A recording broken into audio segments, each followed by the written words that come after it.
sintomas din ng nakakabahalang sakit. There must be a reason why mahaba yung Pag kulang ang tulog mo, 45% ang risk factor. Pag mahaba, 65, gano'n? Hindi, 38. So, mas delikado pa rin. Isang kalulugar. Pero sabi naman nila talaga, di ba, dapat 7 to 8 hours of sleep lang. If you go beyond that every single day, magkakaproblema ka nga ba? Minsan nararamdaman mo sakit ng ulo mo, pag diba? nasobrahan o kulang sa tulog, mas irritable ka. Pareho lang halos na parang mahirap, no? Mabigat yung feeling.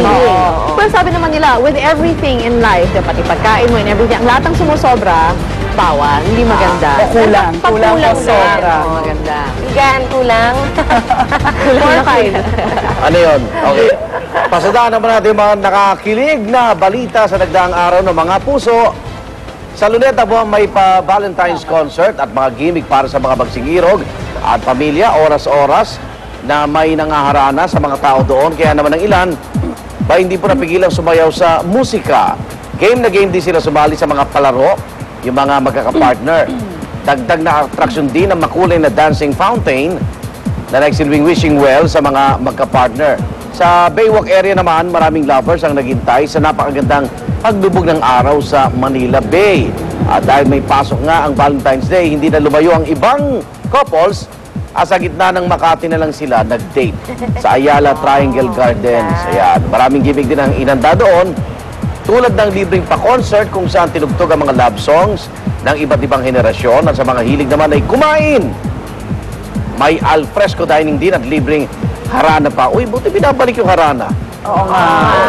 Yes. Ayan. Alam mo yung Luneta, ibang klase na ngayon. Maganda na Rizal Park. Pinabango, hindi na dating mapanghe.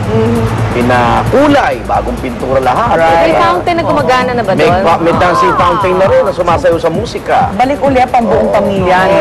Yes.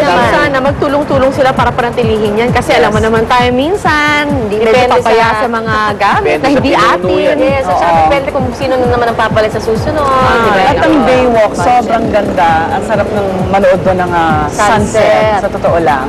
At para naman sa ilang couple sa Caloocan City, mas pina-special po ang Valentine's Day nila kahapon. At itong araw kung saan naging legal sa mata ng batas at mata ng Diyos ang kanilang pagsasama. Dito sa unang hirit kahapon, sinili po natin ang mga preparasyon sa kasalang bayan sa Caloocan. Ako pang Guinness World Record na sana ang mahigit 2,000 pares na sabay-sabay na ikinasal. Pero hindi nito nabasag ang world record ng Thailand sa paramihan ng ikinasal na umabot sa 3,000 pares. Maging ang ilang pulis pinili ring magpakasal sa araw ng mga puso. Mahigit 20 pulis ang ikinasal kahapon sa kasalang bayan na inorganisa naman ng PNP. At mas maging espesyal naman ang kasal nila dahil ang mismong tumayong ninong nila ang ilang matataas na opisyal ng pulisya, kabilang na po si PNP Chief Raul Bacalzo. Sagot na rin ng PNP ang reception. Samantala sa Limay Bataan naman, isang pares ng katutubong Aita ang lumahok sa kasalang bayan. Sila ay isa lamang sa 86 na pares na ikinasal kahapon. 21 taon na silang nagsasama at may 7 anak at matapos syempre nilang magpalitan ng I do. Nako, sweet na sweet naman ang kanilang subuan ng cake. Wow! Nagsubuan sila.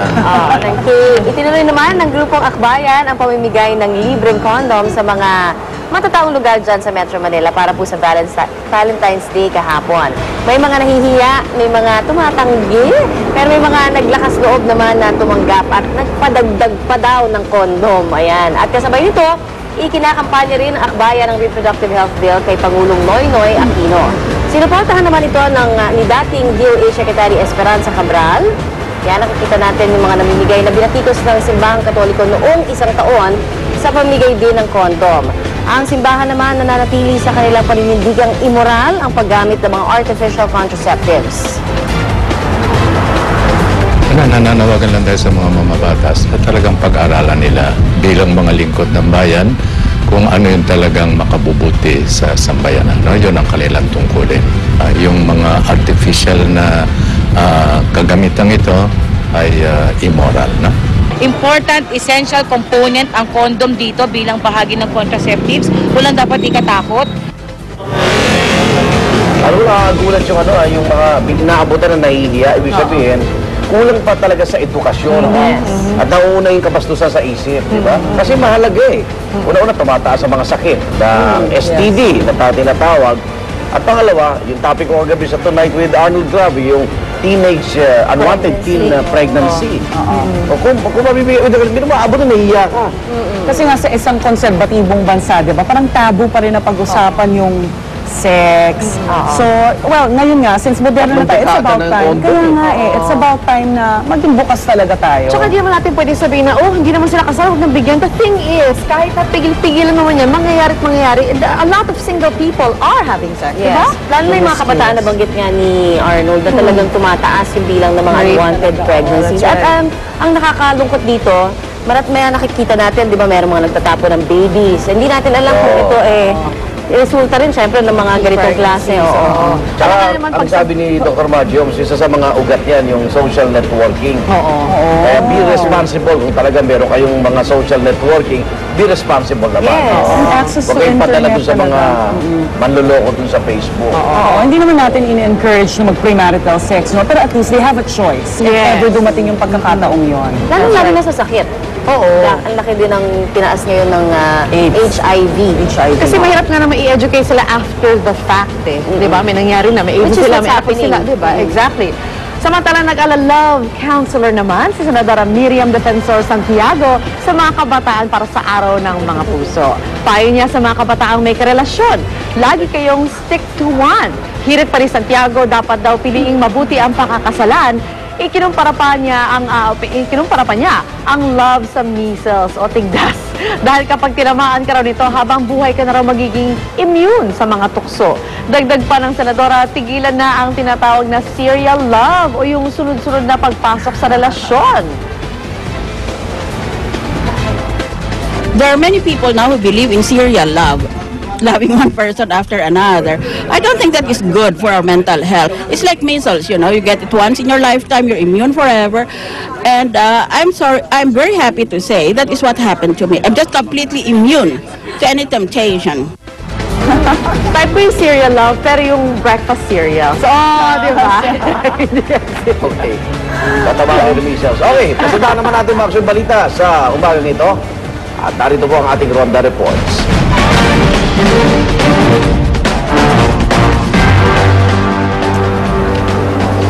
Dalawang biktima ang patay sa mga baril sa Camarin, Caloocan City. Para sa mga detalye ang balitang yan, narito ang Ronda Report ni Tricia Zafra. Tricia. Igan, patay sa pamamaril ang dalawang lalaki sa Sampaloc Street, Barangay 178, Camarin, Caloocan City. Ayon sa inisyal na investigasyon, nagiinuman ang mga biktimang sina Jovenito Binaluyo, 54 anyos, at Eliseo Adubas, 50 anyos. Sa bahay mismo ni Adubas nang may isang di kilalang lalaking pumasok sa kanilang bakuran at bigla silang pinagbabaril mag-alas 9 kagabi. 4 na putok ng baril daw ang umalingaw-ngaw ayon sa nakasaksi. Sugatan sa pamamaril ang isa pang kainuman ng dalawa na si Alma Marcos, kaanak din ni Adubas. Mabilis daw na umalis ang suspect na hindi nakilala matapos ang pamamaril. Ayon sa pulisya, posibleng personal na galit ang motibo sa pagpatay. Wala naman daw matanda ang kagalit ng mga biktima ang kanilang mga kaanak. Patuloy na iniimbestigahan Igan ang kaso. Yan ang aking Ronda Report mula sa Quezon City, Caloocan City. Balik sa'yo. Maraming salamat, Tricia Zafra. At sa mga misis na mamalengke ngayong umaga, alamin niyo po ang pinaka-latest na presyo ng bilihin sa palengke. Ihatid yan ni Love Aniverna. Nag-iikot siya po sa Mega Q Mart. Love!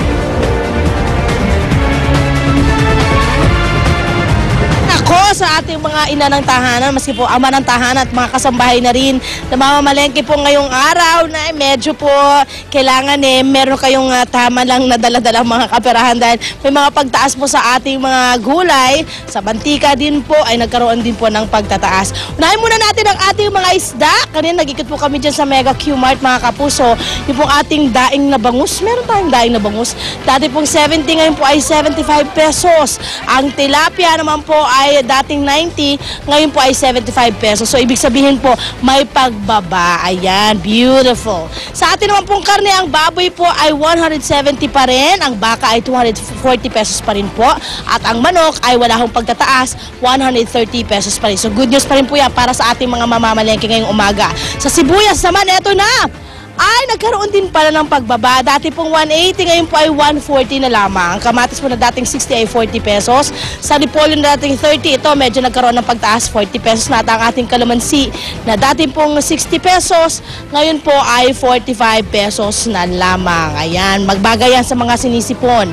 Pwede kayong magkalamansi juice. Sa atin naman pong mga mantika, mga kapuso, eto na. Nako, dito po nagkaroon ng mga pagbabago sa mga magpiprito dyan at mga maggigisa. Good luck po sa atin. Yung pong dating isang lapad po ng ating mantika, mga kapuso, kung dati po ay 38 pesos po yan, ngayon po ay 40 pesos na yan. Yung long neck po natin na dating 78 ay 80 pesos. At ang isang litro naman po na ay 102, naging 104 na. Sa asukal naman, ang puti na dating 63 ay